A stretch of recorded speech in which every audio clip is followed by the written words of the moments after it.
Los Angeles crime. Y'all got to make sure that y'all protect y'all loved ones, yo. How many people in this chat do we know that is actually living in California right now? How many people do we know that is actually living in California right now? If you are a California resident, you on your own. That's all I got to say.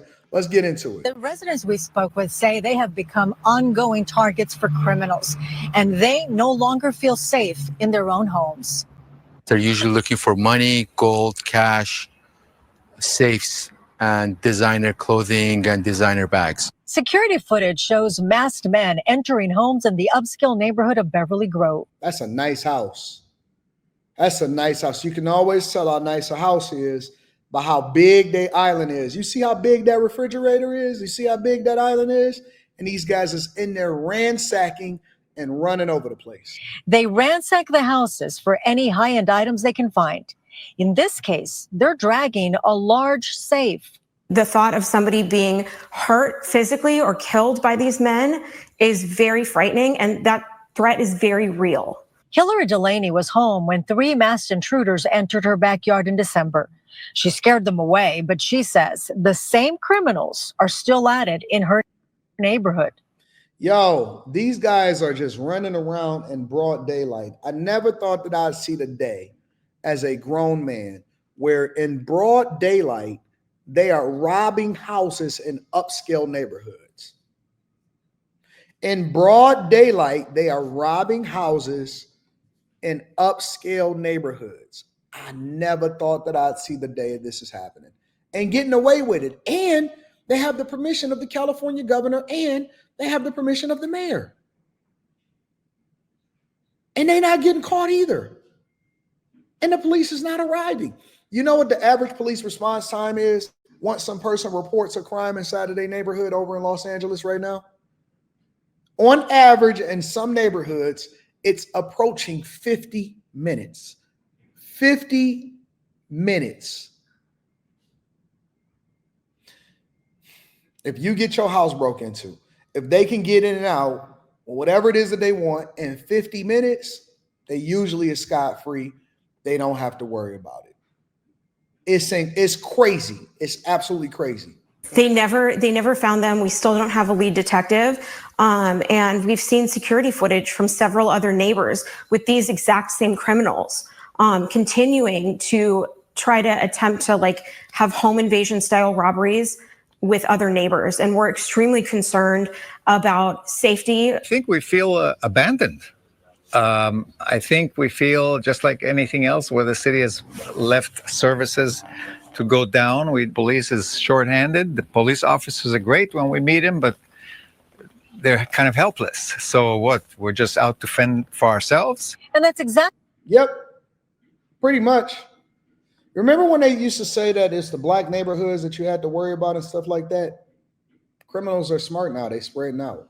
They realize that they've drained their neighborhoods and all of that and all of their neighbors of all of the resources that they can get their hands on. So now they've started to branch out into other neighborhoods, into the more affluent ones, usually where you can see somebody, built like Humpty Dumpty, taking their dog for a walk. They just recently got back from Starbucks. They moved out. They made sure that they had a nice residence. This is possibly a place where I can retire at. And those are the neighborhoods that they're now pilfering. Exactly what they're doing. Installing extra security cameras, adding window shutters, building fences, and even placing spikes on top for added protection.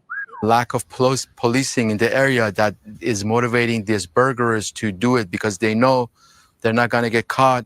And even if they do get caught, there's no repercussion to it.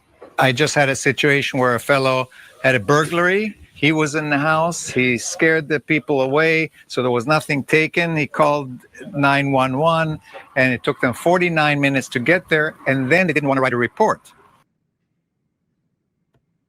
Let me play that again for y'all, for the people in the back. He scared the people away, so there was nothing taken. He called 911, and it took them 49 minutes to get there, and then they didn't want to write a report. Why do y'all think that they didn't want to write a report? Azriel, you says, didn't want to write a report. What do you mean they didn't want to write a report? Why do y'all think that they didn't want to write a report?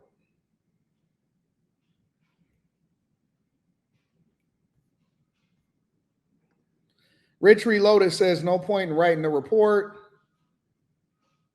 because nothing was stolen. Somebody finally figured it out. Because they keep the crime stats down. So this is how they juice the numbers. You can find an episode of this on The Wire. It was called Hamsterdam, right? And so what happens is, in order for them to meet the expectations and to still preserve the reputation of not only the police chief, but the police department and the mayor, and they can come out and say stuff like Brandon Johnson regularly says, even though crime is up, even though people are absolutely moving out and stuff like that, what happens is they then say, well, listen, the data and the statistics are saying that the crime is actually down in Los Angeles. So, even though we're down 2,000 police officers and we have a $1 billion budget deficit, well, look, the numbers say that violent crime is down, that crime is down and violent crime is down. So, you guys can say what you want, but we're doing more with less and we're managing the city effectively. That's because they're not taking reports. They are juicing. We call this creative accounting. We used to think that creative accounting only applied to finances. Oh man, we gonna move it to the next quarter. We gonna take our one-time charges then in order to prop up our stock price so we can do a pump and dump and all of this. No, creative accounting also happens in major cities across the United States of America. So whereas people like Brandon Johnson and Karen Bass and Mike Johnston down there in Denver, they'll sit there and say, no, but actually crime is down. No, they're not taking a police report. When they don't respond, when they don't actually chase anybody. If somebody, for example, says, oh man, they ran off with the car or they carjacked or whatever, so on and so forth. If ShotSpotter, for example, and this is the part that people are not understanding in Chicago, y'all was trying to understand why is Brandon Johnson so adamant about removing ShotSpotter that helps police preventatively actually be able to identify when people are committing crimes in the area, so that because the less that they know, the least they have to report, which also speaks to better crime numbers. If it's not something that you can actually visibly report, then what happens? Then they have to say, well, crime is actually down in this area. It's not. Reported crime is down. Reported by how you designate that crime is down. MJ Avant said, I got tired for not writing tickets. I need y'all to understand that they are politicians evil. It's a difference between crime and reported crime. If you want to know what the sentiment of the people is, actually go over there on the ground and see what's happening. Anybody that walks through LA, I've done it on multiple occasions. I have videos on the Anton Daniels channel. Anybody that walks through any part of it, all you got to do is walk through the alley. You can get thousands of reports of crime walking down the alley. Oh man, that's that dope fiend. Oh man, that chick is getting beat up. She's selling box on the street. They trafficking over there. Oh man, they breaking into somebody's car. Oh, they shooting up crack right in the middle of the street. If you're going to sit there and tell me that crime is down, but they have an open drug market, they have an open prostitution market, they have an open crime ring, that the people don't even get a police response within 50 minutes of calling the police for any crime in the area, then they're down 2,000 police officers, how can you accurately report crime? How can you accurately report crime? Walk down the street. It's crime all around you. Crime is normal now. So then they, of course, say, oh, crimes are down this quarter, which is ridiculous. I'm telling you that crime is skyrocketing.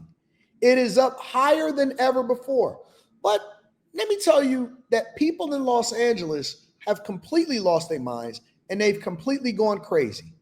completely lost their minds and they've completely gone crazy. I'll show you why. Used a chainsaw to chop down dozens of trees lining the sidewalks in downtown Los Angeles. Tonight, police say the suspect who was caught on video is under arrest. Mary Beth McDade live with the latest on that arrest and new surveillance video you'll see only on 5. Mary Beth.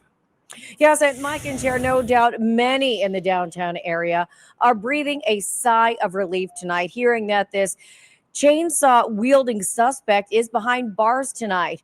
Now, police tell us that when they took him into custody, he still had that power saw with him. He was captured on several security cameras using a chainsaw to cut down multiple trees in front of a building on 8th and Union in the Westlake area of LA on Saturday afternoon around 4. I was super shocked, and I just couldn't believe somebody could do this. I did see the news over the weekend. Never thought they would target us. The building manager realized what had happened Monday morning when she got to work. It was just very sad to see the trees just cut down like that. They're damaged. They can't just grow again. She then scoured through her security cameras and discovered she had images of the suspected saw. He had a chainsaw. It was loud. People were walking by, didn't call the police, didn't do anything. Do you hear what she just said? He had a chainsaw. It was loud. People were walking by. They didn't call the police. Now, that's a little weird to me. You walking around with a chainsaw on a bicycle with all black now at 4 p.m., the middle of the daytime, at the busiest time, and you're riding down the street cutting down all the trees, because it wasn't just that building. He cut down a whole lot of trees, and nobody tripped. Not a police officer in sight, not anything. You know what I noticed when I went to Los Angeles? I'll tell you what happened when I went to Los Angeles. She also reached out to another nearby business owner to see if his cameras had any footage of the incident. And sure enough, he had video of a tall white man with a goatee and a backpack ride up on a bike with a power saw and go to town on his neighbor's trees. We're shocked that there's people out there that, vandalize properties. More images surfaced of what police believe is the same suspected vandal sawing down dozens of trees in several areas in the downtown LA area over the past few days. A portion of South Grand Avenue was left treeless, with orange cones now replacing where shade trees once grew. Tuesday evening, the LAPD released a community alert to be on the lookout for the chainsaw-wielding suspect. Yo, they had to put out an APB, and they had to do a printout and put them up on the poles of this guy that is riding around with nobody stopping him, cutting down all of the trees on the sidewalks in Los Angeles. Yo, family, look, bro. Look, man, it's bad out here, especially in these liberal cities. When I went to Los Angeles, right, they have bike police and they have people like, let's just say, for example, in the areas that's more touristy, for example, right? And so let's say that these police officers are walking down the street. The police officers are so scared. They're scared to touch anybody. They're scared to say anything to anybody. They're scared to do anything to anybody.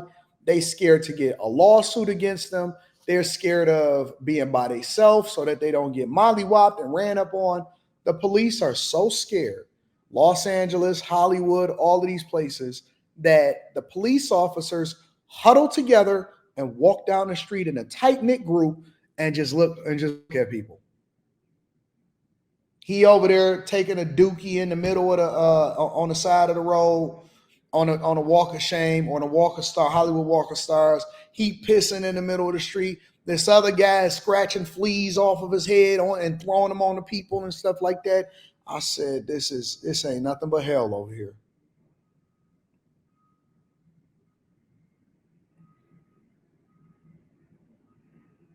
Anybody that's out and about in Los Angeles, they will tell you that I'm not telling a lie. If you walk down Hollywood Boulevard, if you walked up, now you straight on Rodeo Drive and stuff like that, right? Is that what it's called, Rodeo Drive? If you walk down there, you might be okay. But in most of the places, it smell like piss and dookie all day long, straight up and down. It smelled horrible. And every time, I'm pretty sure I'm going to see a Michael Jackson, the old Michael Jackson, the one before he started turning white. They're going to be dancing on the street.